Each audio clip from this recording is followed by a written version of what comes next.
okwogera ne Katonda buli ku makya y'ensula ennamu ekulukutira mu bulamu bwaffe ne tufuna amaanyi agatuyamba okuyita mu lunaku lwonna. Funa amaanyi nga tonnafuluma nnyumba yo. Zabbuli eya 33 olunyiriri olwokutaano Bayibuli egamba nti ayagala obutuukirivu n'amazima ensi ejjudde ekisa kya Mukama. Katonda waffe ayagala nnyo obutuukirivu n'amazima era ensi ejjudde ekisa kye. Olw'ekisa kye ekijjuzza ensi y'ensonga lwaki omwagalwa ozuukuse ng'okyali mulamu nange nga nzuukuse nga nkyali mulamu. Weebale okutuukira ku pulogulaamu yaffe eno enkya ennungi eya leero nange omuweereza Omukama gw'alonze olunaku olwaleero yenze Buyinza Jonathan. Mukama akuwa omukisa nga tutandika pulogulaamu eno. Katusabe. Ayi Mukama Katonda waffe, Katonda omukulu eyatonda eggulu n'ensi, Katonda atadde ekisa kye ekingi ku nsi eno, weebale okutukuuma okutuusa enkya ennungi eya leero. Mukama tuzze okuyiga ekigambo kyo, tukusaba otuyigirize ku bwa Yesu Kristo Mukama waffe. Amiina. Ensi erimu obumenyi bw'amateeka bungi n'emisango mingi era ejjudde abalamuzi mu bitundu eby'enjawulo. Naye olunaku lwaleero twagala okutunuulira ku ky'okuyiga ekiriko omutwe ogugamba nti omulamuzi ow'amazima. Omulamuzi ow'amazima. Pulogulaamu eno ngisindikira abantu bonna abalamula emisango. Oyinza okuba ng'oli mu maka, ng'oli maama, olamula emisango gy'abaana bo, oli taata olina emisango gy'olamula. Njagala okusindikira pulogulaamu eno naye nga bwe nkubuuza ekibuuzo, oba oli mulamuzi wa mu kkooti, njagala okubuuza ekibuuzo nti oli mulamuzi w'amazima. Ekyo gwajja okiddamu. Ekyokuyiga kya leero kankiddemu omulundi gumu, omutwe gwakyo gugamba nti omulamuzi ow'amazima.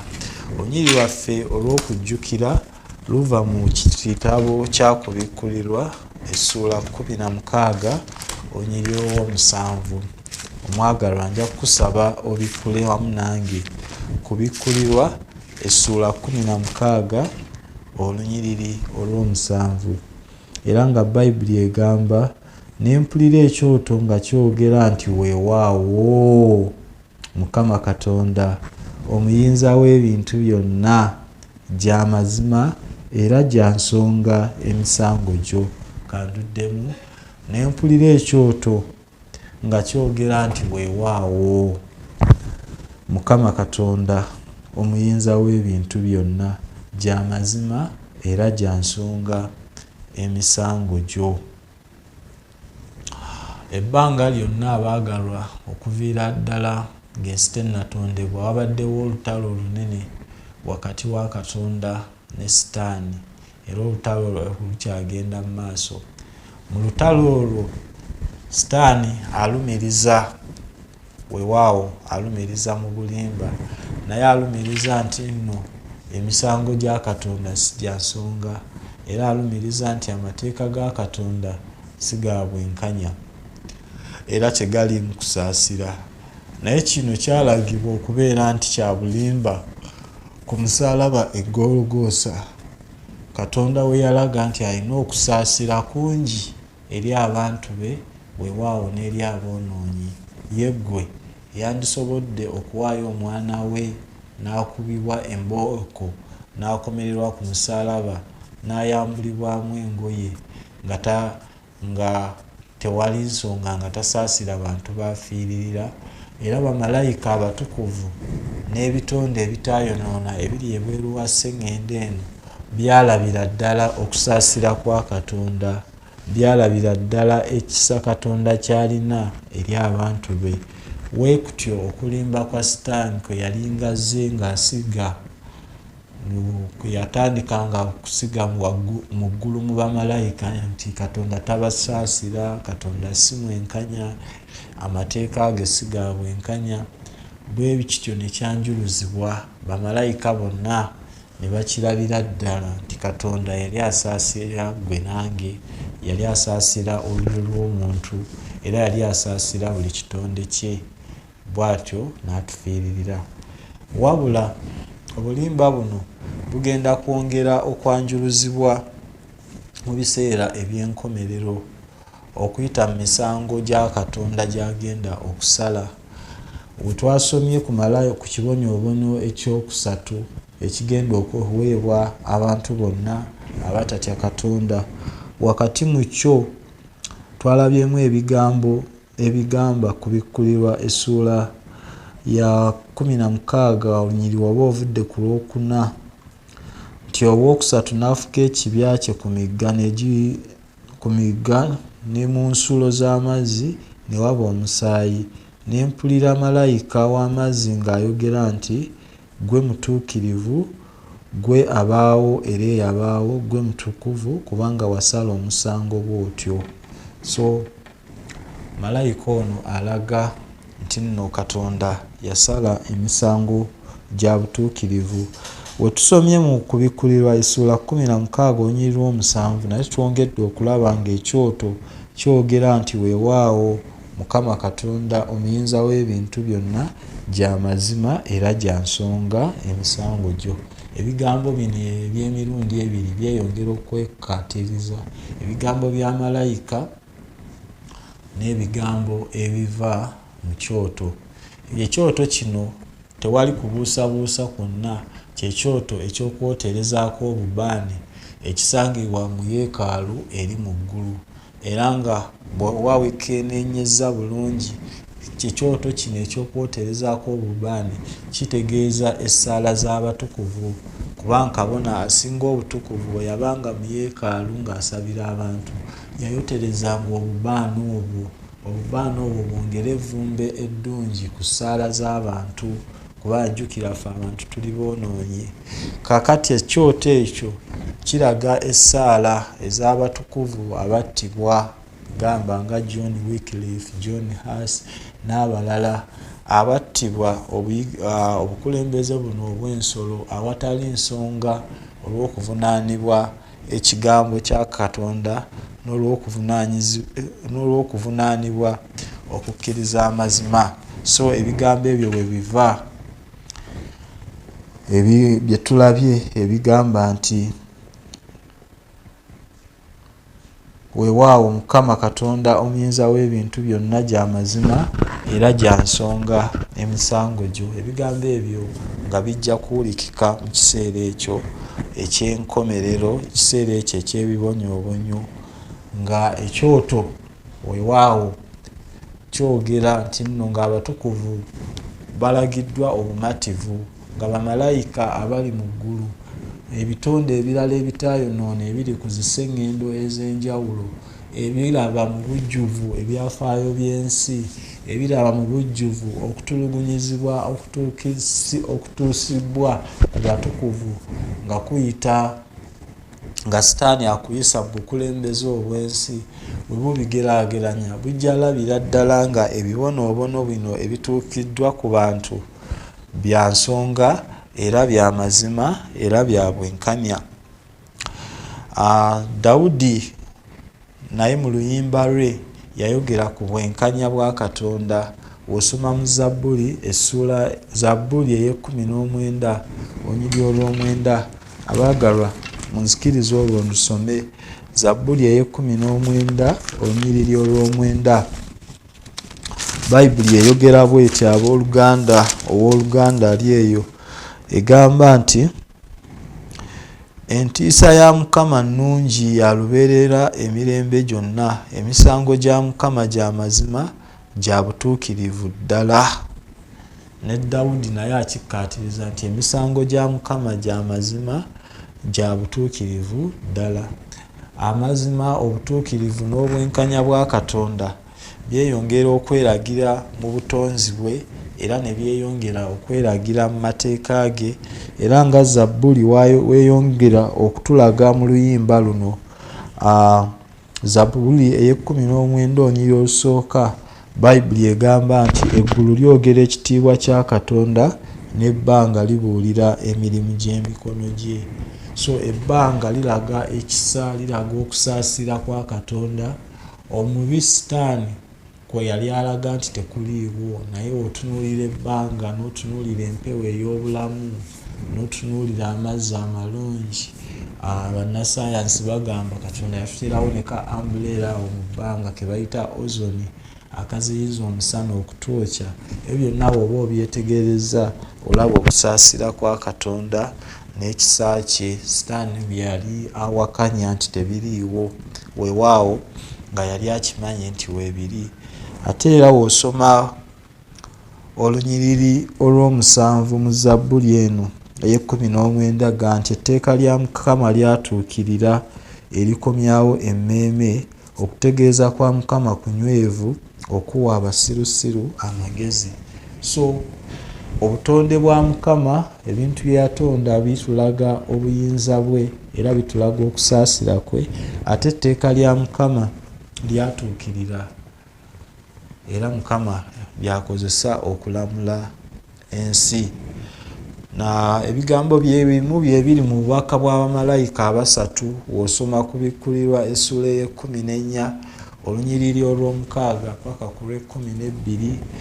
Bwe bubaka bwe bumu obuliwo nga butulaga nti mutye Mukama, mumuwe ekitiibwa, mumusinze oyo eyakola eggulu n'ensi. Awazeeyo ku lunyiriri olw'Ezabbuli ey'e19 olusooka olugambye nti eggulu lyogera ekitiibwa kya Katonda n'ebbanga libuulira emirimu gy'emikono gye. Bw'aba agenda yeeyongera okunnyonnyola mu kitabo kya kubikkulirwa essula 14 olunyiriri olw'omukaaga okutuuka ku lw'e12 agamba nti mumusinze oyo eyakola eggulu n'ensi, ennyanja n'ensulo ey'amazzi. So mu kusinza oyo eyabikola mwe muli okukuuma Ssabbiiti, okukwata amateeka ge. So empagi 2 ze ziri mu Zabbuli ey'e19, weewaawo empagi ez'ebbiri zirabikira mu bubaka bw'abamalayika abasatu. Ate empagi ez'ebbiri Sitaani zazzenga alwanisa ebbanga lyonna ng'alaga abantu. Weewaawo yatandika na kulaga abamalayika nti Katonda talina kusaasira. Era empagi onjigiriza eyo ekyalabikira nnyo mu nsi, nakuwala nnyo nga ngenze ku mikolo egy'okuziika bannaffe ababa bavudde mu bulamu bw'ensi eno. Bannaddiini abamu ne bagamba nti nno Mukama amutuggyeko n'ebintu ebifaanana bwe bityo. Oluusi balaga nti Mukama talaga kusaasira era talina kusaasira, naye Katonda waffe yajjula okusaasira. Okweyongera okuyiga okusaasira kwa Mukama n'obwenkanya bwa Mukama, njagala tweyongere okusoma ku byawandiikibwa bino. Zabbuli eya 33 olunyiriri olw'okutaano. Zabbuli eya 33 olunyiriri olw'okutaano. Omwagalwa bikkula nange tugende mu Zabbuli eya 33 olunyiriri tugenda kusoma lwakutaano. Tuseeyo nze Zabbuli ya 33 olw'okutaano. Bayibuli egambye nti ayagala obutuukirivu n'amazima. Katonda ayagala obutuukirivu n'amazima. Ensi ejjudde ekisa kya Mukama. Zabbuli 89 olw'e14. Zabbuli 89 olw'e14. Bayibuli egamba nti obutuukirivu n'omusango bye binyweza entebe yo, okusaasira n'amazima bikulembera amaaso go. So obutuukirivu n'omusango bye binyweza entebe ye. So Katonda ebintu byonna byakola akola mu butuukirivu, era Mukama asala omusango mu mazima era mu bwenkanya. Era ku zino empagi kwagenda okusinziira okuleeta ebibonoobono ebyo, era abantu bonna bajja kukkiriza era basiime nti Mukama aliba asaze bulungi omusango. Weewaawo si n'abantu bokka, n'ebitonde byonna ebitaayonoona ebiri mu ziseŋŋendo ez'enjawulo ezitali ku sseŋŋendo yaffe eno, eziraba ebintu mu bugazi bwabyo bwonna nazo zijja nawo n'ebitonde ebyo bijja kulangirira nti Mukama asaze bulungi. Weewaawo tulabye nti ne malayika naye ajja kwogera agambe nti emisango gyo gya nsonga. N'ekyoto nga we tukirabye nakyo kijja kwogera kigambe nti emisango gyo gya nsonga, kubanga abantu bano kye baasiga okibasasudde. Ebyo ebigambo byange omwagalwa, kyekyokuyiga kyaffe ekyenkya ennungi eyaleero. Kusaba ogume mu mbeera zonna z'oyitamu otegeere nti Mukama ajja kusala omusango ogw'ensonga. Njagala otegeere era obikule, osabe Mukama abikule amaaso ge wakati mu kusoomooza okuyinza okuba nga kukwetoolodde, osobole okulaba okusaasira kwa Katonda. Tunuulira ku butonde nga weeyiyeeko kutuzza obadde okwoye, olabe okweweeramu okuwummula amazzi ago ge galeeta gy'oli. Tunuulira empewo ey'obulamu ng'otuddeko wansi w'omuti. Ebyo byonna byeyongera okulaga okusaasira kwa Katonda kw'alina gy'oli ne kw'alina gye ndi. Omwagala toggwamu maanyi, tonakuwala, okusoomooza okwo ojja kuyitamu, kubanga Katonda waffe ajjudde okusaasira ate aliramula omusango ogw'ensonga. Okusala omusango si kwaffe, okusala omusango kwa Mukama.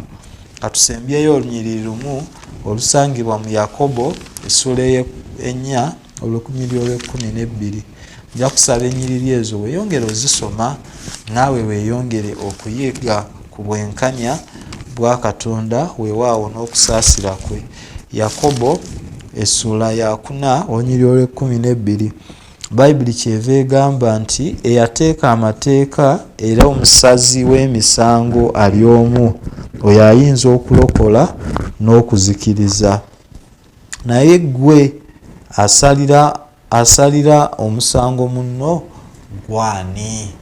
Abaagalwa, Bayibuli ate yeeyongedde otugamba nti ffe ng'abantu tetulina kusalira bannaffe misango, wabula twetaaga okwongerera okubatwalira okwagala kwa Katonda okuyita mu kigambo kye eky'amazima, nabo bayinze okulokolebwa. Bayibuli bwetyo bwetugambye. Eyateeka etteeka ali omu era ayinza okulokola. Abaagalwa, saba tugende eri Katonda oyo olunaku olwaleero. Tali wala, ali kumpi, kubanga yayogera nti Katonda ali okumpi so tali wala.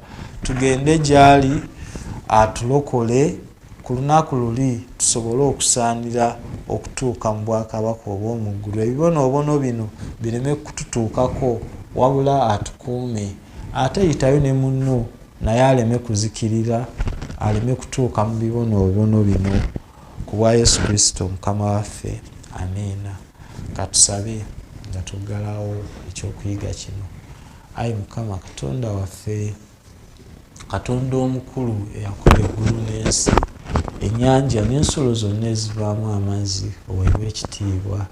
Tukwebaza Mukama olw'okusaasira kwo, tukwebaza olw'obwenkanya bwo.